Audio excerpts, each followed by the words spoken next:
आज हम सांख्यिकी के अंतर्गत आयत क्षेत्र बनाएंगे और उसकी सहायता से बहुलक ज्ञात करने के लिए देखेंगे किस प्रकार से हम ज्ञात करते हैं।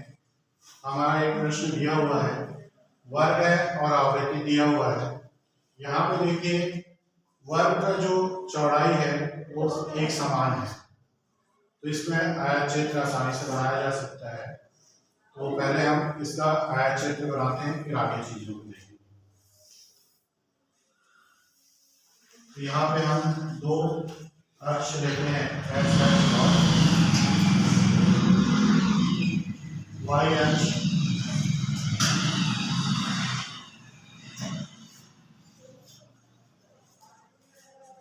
नीचे हम एक्स अक्ष पे वर्ग को लेते हैं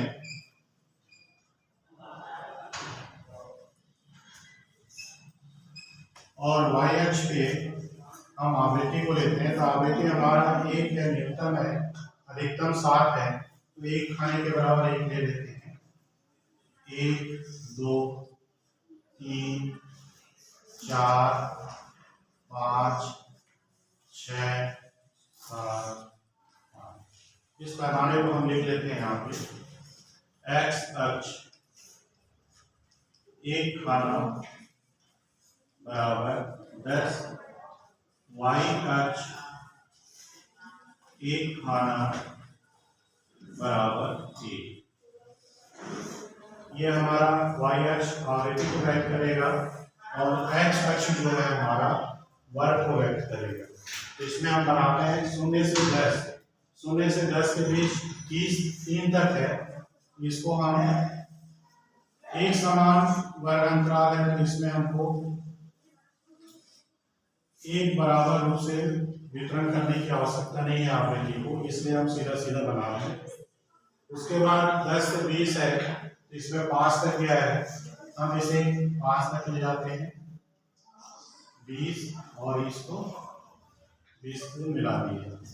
10 से 20 के बीच हमारा 5 हो गया। उसके बाद 20 से 30 के बीच 7 है, इसको 7 तक बढ़ाते हैं और इसको 30 से मिला देते हैं।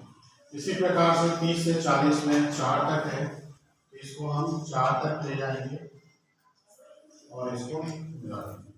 इसी प्रकार से 40 से 50 में 3 तक है, तो 3 की ऊंचाई तक ले जाते हैं और मिला देते हैं।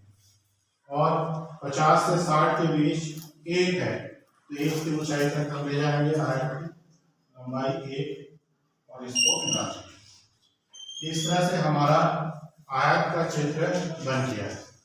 अब हमको इसमें निर्धारण क्या करना है, बहुलक का निर्धारण करना है। तो बहुलक क्या होता है इसको समझते हैं। तो ऐसे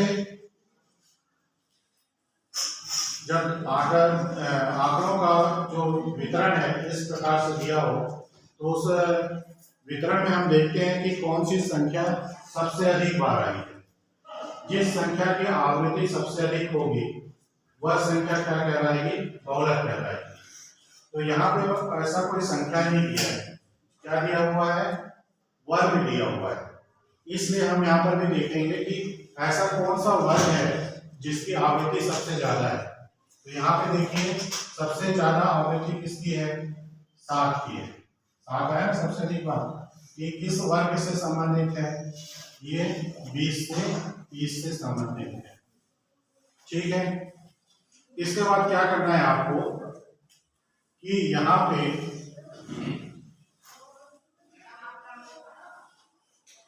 ये हमारा 20 से 30 वर्ग में आ जाना है और यहाँ की निम्न सीमा अपना देखिए 20 है और उच्च सीमा 30 है। तो ऐसी स्थिति में आपको बहुलक का निर्धारण करना है।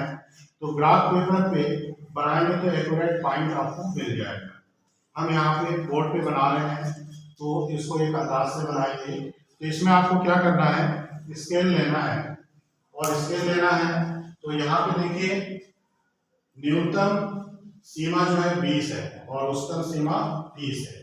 तो यहाँ पे क्या करिए, ये आपका कटान बिंदु है, तो यहाँ से इस कटान बिंदु को एक स्केल रखकर मिला लीजिए ऐसे। ठीक है। उसी प्रकार से आपका उच्च सीमा 30 है, तो यहाँ पे देखिए एक और कटान बिंदु आपको मिलेगा जो 30 के ऊपर ही है, इसको भी स्केल में रखकर इस तरह से आप मिला लीजिए, तो ये आपको एक नया कटान बिंदु मिल जाएगा। इस कटान बिंदु को स्केल रखकर आप नीचे ऐसे इस तरह से मिलाइए, बिल्कुल सीधा, ठीक है। तो ये जो कटान बिंदु आपको यहाँ पे प्राप्त होगा 20 और 30 के बीच, यही आपका बहुलक होगा। ये क्या होगा? बहुलक।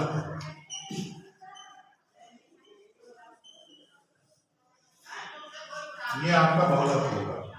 तो ये लगभग 20 और 30 के बीच को बिल्कुल बीचों बीच नहीं आ रहा है, थोड़ा सा यहाँ पर देखेंगे तो समझ में आ रहा है, बिल्कुल बीचों बीच नहीं आ रहा है। ये करीब 24 आ रहा है, 24 के आसपास है। तो ये आपका बहुलक जो होगा इसका 24 होगा, ठीक है। ग्राफ पेपर बनाएंगे तो आपको एक्यूरेट पॉइंट मिल जाएगा, ठीक है। 25 तो नहीं आएगा, ठीक है, क्योंकि यहाँ पे जो दिख रहा है इधर थोड़ा सा नजदीक दिख रहा है और इधर थोड़ा सा दूरी पे दिख रहा है ना। तो जब ग्राफ पेपर पर आप बनाएंगे तो आपको एक्यूरेट पॉइंट मिलेगा, और जब ये यहाँ पे देखेंगे तो ये आपका बहुलक होगा, तो उसकी वैल्यू 24 मिलेगी, ठीक है, 24 के आसपास मिल जाएगा। 23 मिलेगा या 24 मिलेगा। इस तरह से आप ग्राफ पेपर पर बनाएंगे तो आपको एक्यूरेट पॉइंट मिलेगा। हमारे पास ग्राफ पेपर नहीं है, बोर्ड पर हमने बनाया, एक अंदाज हम बता रहे हैं कि 23 या 24 आएगा, ज़्यादा संभावना 24 है, ठीक है। यहाँ तक क्लियर हो गया।